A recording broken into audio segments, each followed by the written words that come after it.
Hello there. I thought I'd make this video because I was thinking a lot about how I graduated UCSD in 5 years and graduated with a music major, and I have a couple things to say, not necessarily as advice, but maybe as some ideas that might help you out with graduating UCSD as well. If you're planning to go there after high school, if you're planning to transfer there after a couple of years, if you are just planning to maybe go there on a little trip, this might be interesting to you as well. This is going to be a super casual video, just going to be talking in this place that I think is beautiful, which is where I grew up.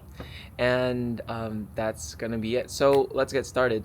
If you are going to go to UCSD, one thing I think was super awesome for me is I took so many classes of so many different departments, meaning that I took classes that were basically a liberal arts kind of mix of different things. And UCSD itself is a liberal arts institution. If you're studying one thing like engineering, you're also going to end up studying, at least for some classes, humanities. You're going to be studying maybe geography if you choose a class like that. You're going to be studying definitely like philosophy. And again, every situation is different, so I'm not speaking for everyone, but UCSD is a liberal arts college, meaning that you have to take classes that are in different realms of study in order to graduate. I think some people could see that as a little bit of an obstacle, but I actually think that in college, especially if you're taking the route where you take college right after high school, it's a really interesting thing to be able to have many different classes to pull from, because when you're just graduating high school, how much do we really know about what we want to do? All right, putting that aside, let me talk about my major for a second, because me talking about taking a lot of classes has something to do with it. My major was interdisciplinary computing and music technology, and it was housed under the music department. It's short, the shortening, the short name for it is just ICAM Music.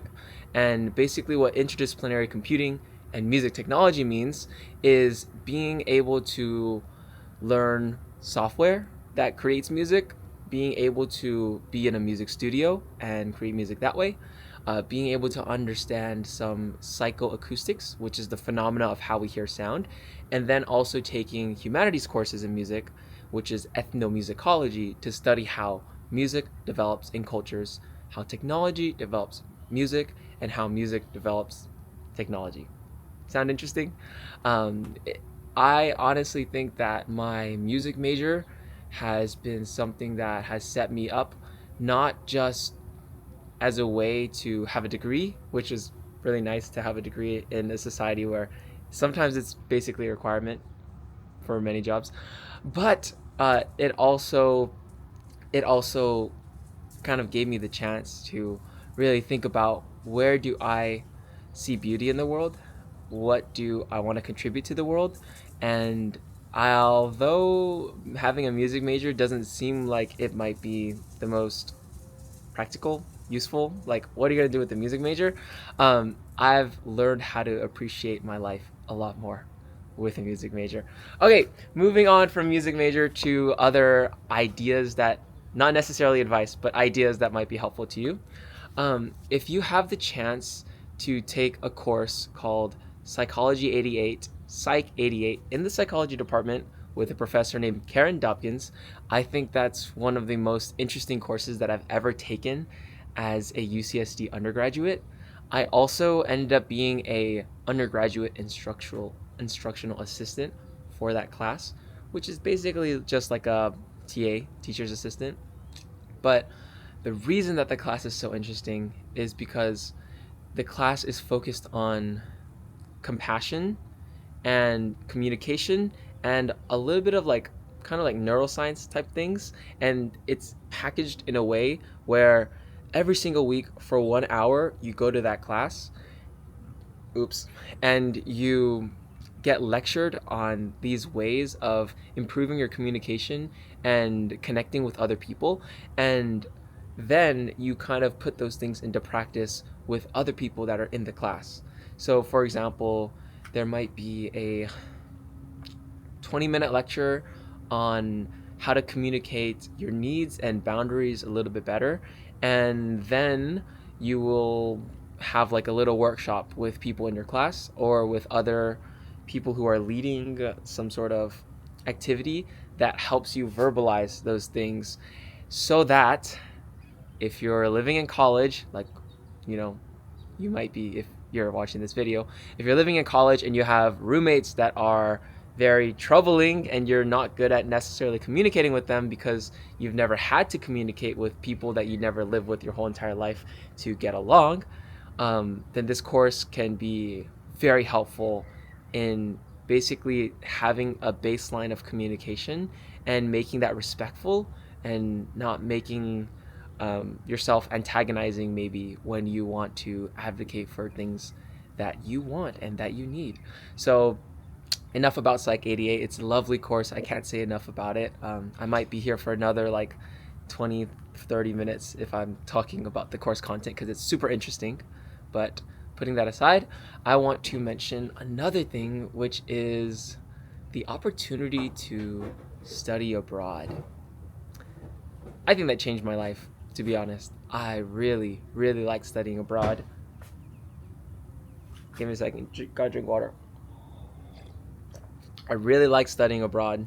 And I went abroad from UC San Diego to the University of Copenhagen for 4.5 months. But before I talk about my experience, let me zoom back and just mention being in a UC school, not just UC San Diego. You could be at Riverside, you could be at Irvine, you could be at Merced, you could be at LA, you could be at Berkeley. Being at a UC school opens up so many doors for international study. It's just amazing. The UC schools, like one of the reasons that I chose a UC and UCSD is because they're big schools and they're well resourced and researched as well for UCSD, but well resourced. And if you go to a school that has a lot of resources, that means they have a lot of connections. And if they have a lot of connections abroad, you can do things like go to the top universities of other countries basically with ease. You could have, you of course you want to get A's and B's in your classes or have a high GPA and have some compelling reasons you want to go to other countries, but the door is open so much easier for UCs. So with that being said, I went to University of Copenhagen in my 4th year. I did mention I went to university for 5 years, more on that in a little bit, but I went to University of Copenhagen in my 4th year after the COVID craze had cleared up, and the quarantine had cleared up. Not that it was a craze, but after that had cleared up, I went in my 4th year, which was the fall of 2022. Left in August. I left San Diego in August, or I left LA in August. Came back in December, and I could honestly say that 4 months for me was a really good amount of time to be abroad. It was good to be abroad in the fall because for UC San Diego, hopefully in the future this is still applicable, but right now it still runs on quarter systems, meaning that there is fall quarter, winter quarter, spring quarter, and then kind of an unofficial summer quarter. And each of those quarters kind of aligns with academic credit. And with UC San Diego, fall quarter begins in like September, ends in like December. Winter quarter begins in January, ends in like March. Spring quarter starts in like April, ends in like June. So basically what I'm explaining this for is to say that if you're going to study abroad and you're not going to do a full year and you're only wanting to do a half year, I would recommend to really consider what would it look like to do it in the fall. Because if you do study abroad and you start it in January, you lose out on 2 academic quarters of UC San Diego credits, which might be making it harder to graduate. And if you do UC San Diego study abroad in the fall, you might be able to basically align it with the one fall quarter that happens during UC San Diego's regular fall quarter, if that makes sense. and then you could still have winter and spring at UCSD. Which brings me to explaining one of my things that made my kind of journey kind of interesting. I did take 5 years. I did not take 5 years because I necessarily planned 5 years in the beginning. I don't think many people plan necessarily everything in their college and kind of into make that into reality from the original plan that they had coming in. For example, major changes. For example, a pandemic hits. For example, living arrangement changes, so on and so forth. You might just have different interests coming into college and leaving college. But with that being said, one of the reasons I took 5 years was because I guess I wanted to take my time. Like I wanted to see a lot of what UC San Diego had and the San Diego area had. And within my first year of starting UCSD, I had been sent back home because of COVID. And then I stayed at home for 2 years online learning. And then when I came back, it was my third year. So if that makes sense, third year, I was on campus, fourth year is on campus. And then my fifth year, I was also on campus, not living on campus, but on campus, experiencing the college experience, so on and so forth. I don't want to make a video about explaining about my living situations. Just know that try all the living arrangements that you can. Try singles, try doubles, try living in apartments. Use this time as a way to learn your preferences. And sometimes you can only learn your preferences by having contrast. You got to try different things to know what fits. And getting back to why I chose a fifth year, I think that some of the parts of it are that, yeah, I wanted to have new experiences. I definitely thought that UC San Diego was a great place to stay and engage my mind and to keep learning. For myself, I was on financial aid, meaning that I crunched the numbers and I realized that staying wouldn't be too financially dreadful for me, which every situation is different. And I also realized that, this mug kind of holds one of the answers. I also realized that with the scholarships that I applied for, one of them was amazing, number one, and it kind of required me to have a full academic year at UCSD, which I actually kind of liked. So let me touch on one last thing before I talk about this mug for a second, which has to do with scholarships, and I'll mention some ideas for that in a second. But I didn't need to take 5 years at UC San Diego. I could have graduated with all my classes, taking like 4 classes every single quarter, as I mentioned before. And I had a lot of credits coming into UC San Diego because there was this system called AP classes, advanced placement classes in high school. Took tests for that, got credits in university, changed my major, so on and so forth. But I still could have graduated in 4 years at UC San Diego. I just thought that I wanted to spend more time. And there's no rational, logical explanation for this that I think can make sense for anyone else necessarily, but I felt it was right to stay. So that intuition kind of led me for that. But putting that aside now, this mug was kind of symbolic for me about one of the things that I think is really important in UC San Diego, which is to be proactive. And being proactive by writing a lot of scholarships. This particular one is called the Ivory Bridges Foundation. They don't have much branding, but I got this mug after I went to a retreat, fully paid retreat in Big Bear Lake, California, where I was in the mountains. I met 3 of my life coaches that would be my coaches for a year. One was a financial coach, one was a career coach, one was a mental health, and not necessarily mental health, but like, I guess more like mental resilient, like life coach, wellness coach. That's a way to say it. So financial coach, career coach, wellness coach.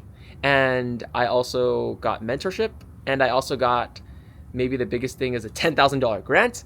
And I also got a sort of community that I could lean on that was very professional and forward facing.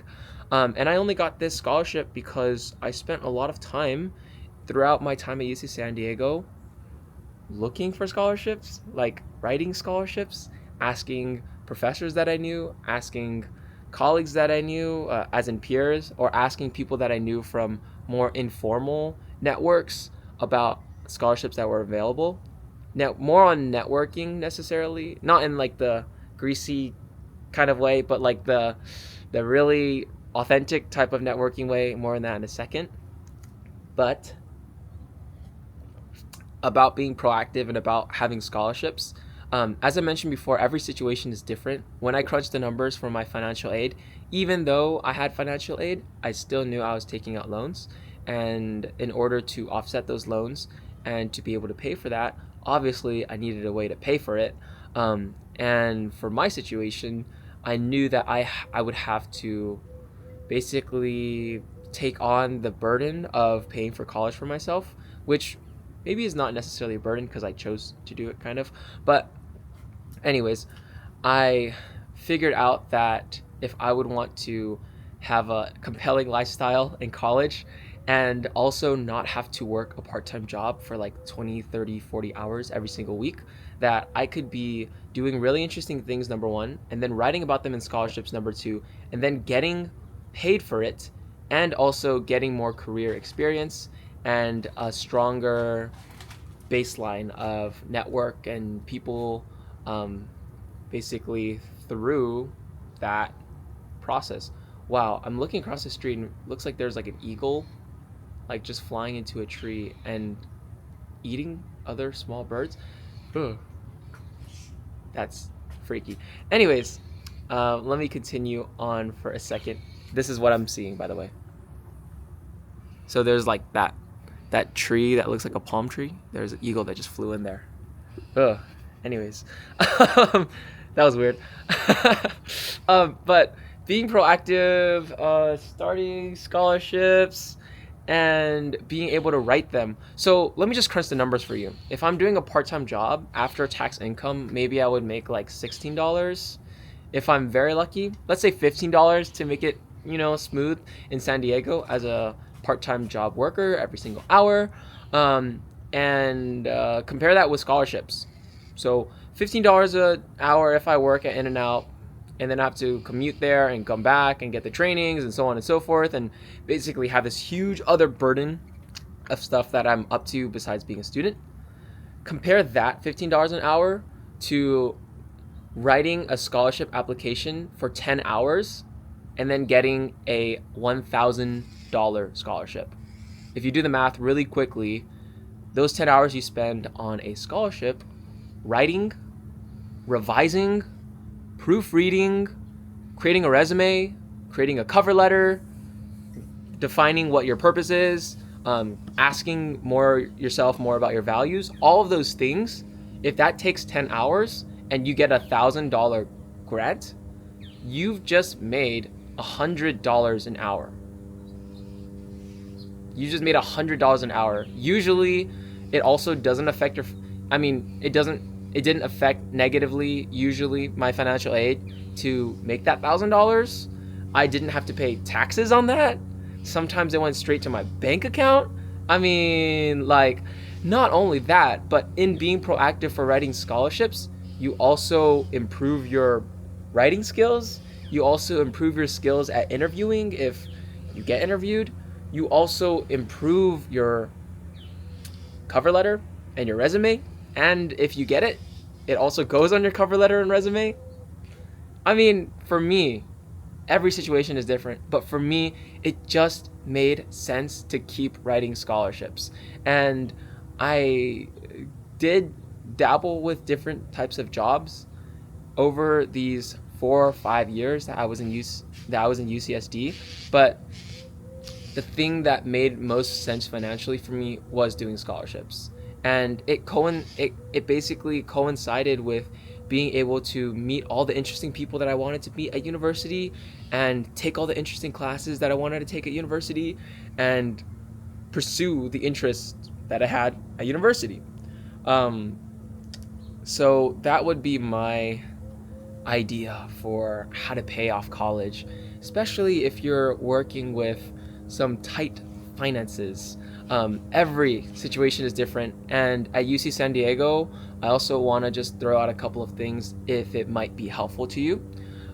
Things that were helpful to me and also helpful to others.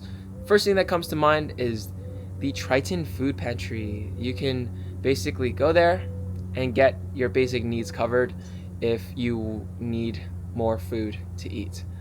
Um, Check out their hours wherever, just search it up yourself. It probably changed from the time that I'm writing this or saying about this. So I'm not going to get into details so that you can do your own research, which is really important. Be proactive. Um, I'm also going to recommend The Hub, which is basically at UC San Diego right now, this place that your basic needs can be consulted about. If you have problems with your roommates, if you have an application to CalFresh, which helps you out with buying fresh groceries, if you also have questions about the Triton Food Pantry, they're housed under The Hub. Go there, talk to them. Really important that you have the initiative sometimes, but also maybe sometimes the courage, because it can be hard to go out and make appointments and ask people for help, because you can do it all yourself in university, but you can also do it with a bunch of people who are really supportive and are hired into this university in order to help you graduate as a student. And if you're going to a huge institution like UC San Diego, of course there are drawbacks. Like, yeah, your classes might have like 200 to 300 people, but also because your classes have 200, 300 people, all those tuition dollars and money funds different resources that you can tap into. So tap into them, you know? Speaking of that, another couple of places that I think really meant so much to me and could be helpful to you. The first one is going to be the Cross Cultural Center.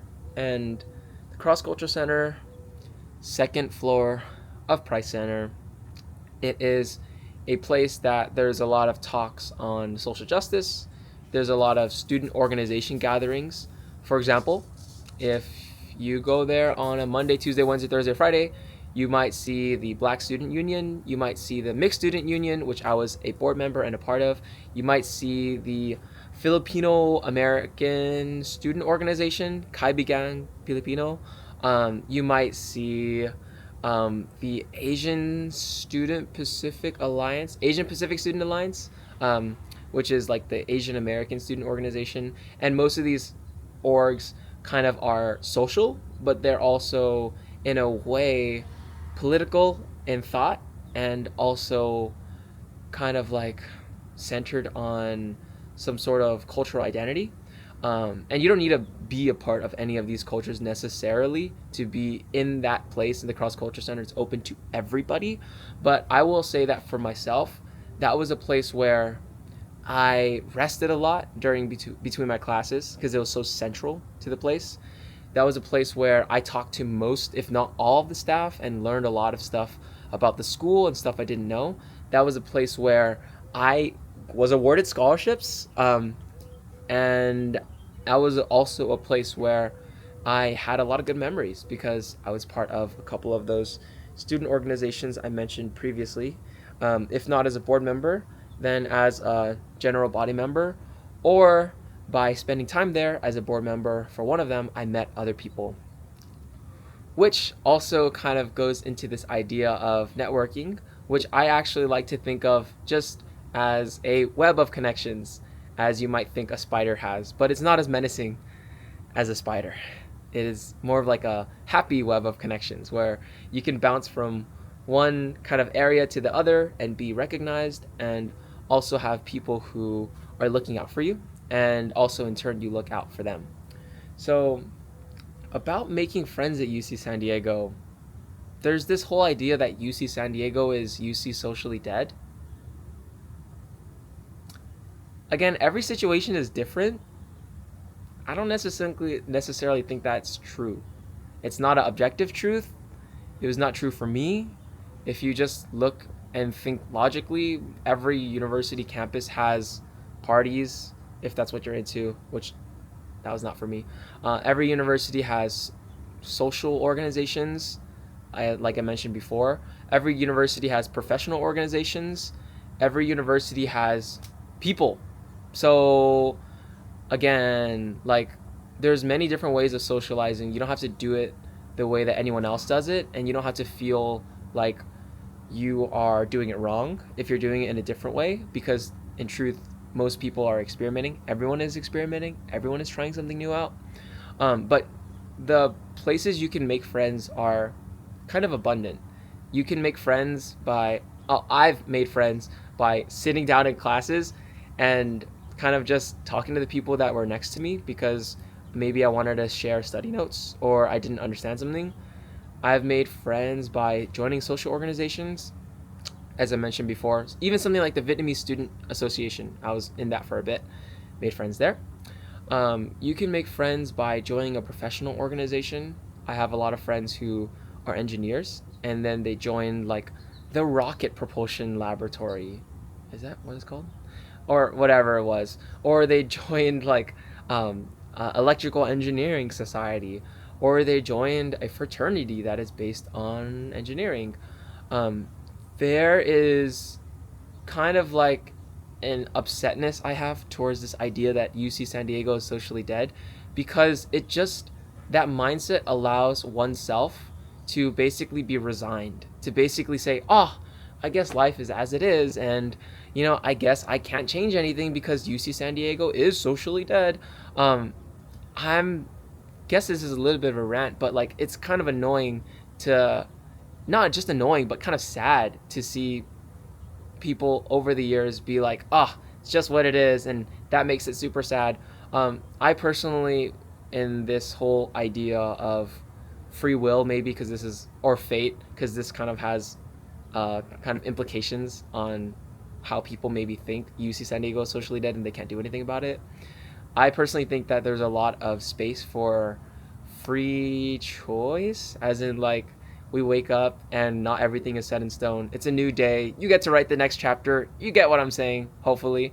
And I think how that relates to UCSD basically means that you can go into UC San Diego without knowing anyone. That's basically what I did. And then leave after 4 years or 5 years and have this beautiful, rich web of connections that is across fields, as in departments, that is with professors, that is with faculty, that is with staff, that is with other students who are senior to you, other students who are junior to you, and students that are in your class as well. And I guess the last thing I want to say about networking, or having a network and having a web of connections, is that it was really a cool thing for me to learn eventually, that I didn't necessarily have to be performing some sort of fake identity or fake sort of I'm happy all the time and this is who I am, or like this is my LinkedIn profile personified in real life.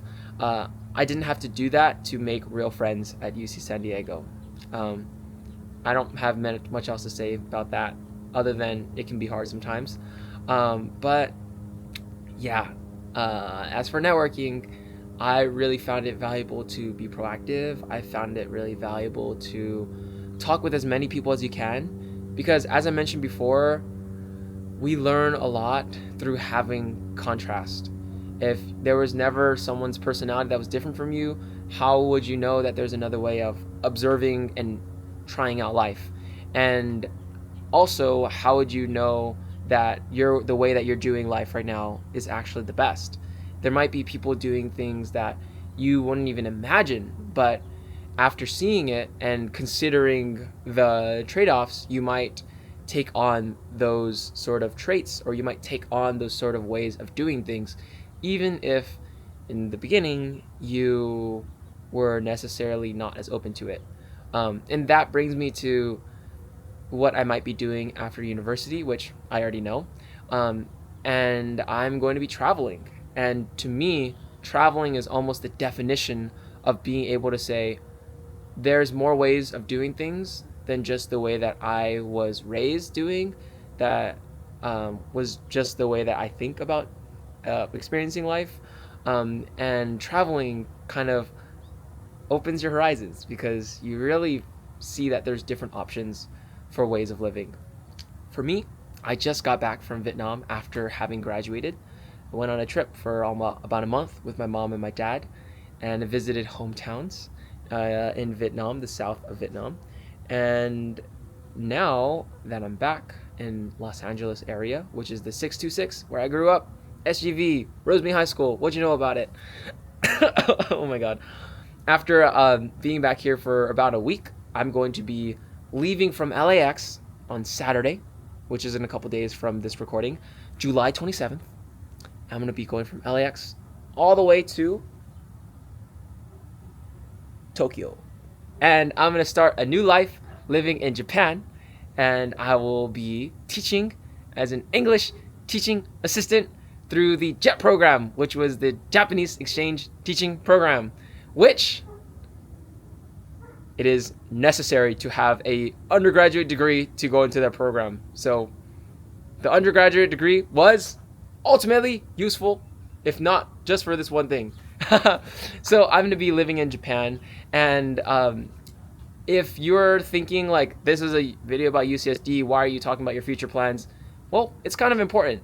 Basically, I wanted to talk about a little bit of my plans to basically say that whatever you do at UCSD, whatever you do, whether you're an engineer, whether you are a political science major, whether you are an economics major or a business major or a music major that graduated after 5 years, you can pivot into basically anything. I said it. You can do basically anything you want after university, for the most part. Of course, you're going to have to talk to your advisors if you want to, and think about your future plans if you want to. And you're going to have to kind of weigh your options, again, if you want to. But you can basically pivot into anything after you do university. And being in a liberal arts institution makes this possible, because you're not just specializing into one way so far gone that you don't have any other skills in any other places.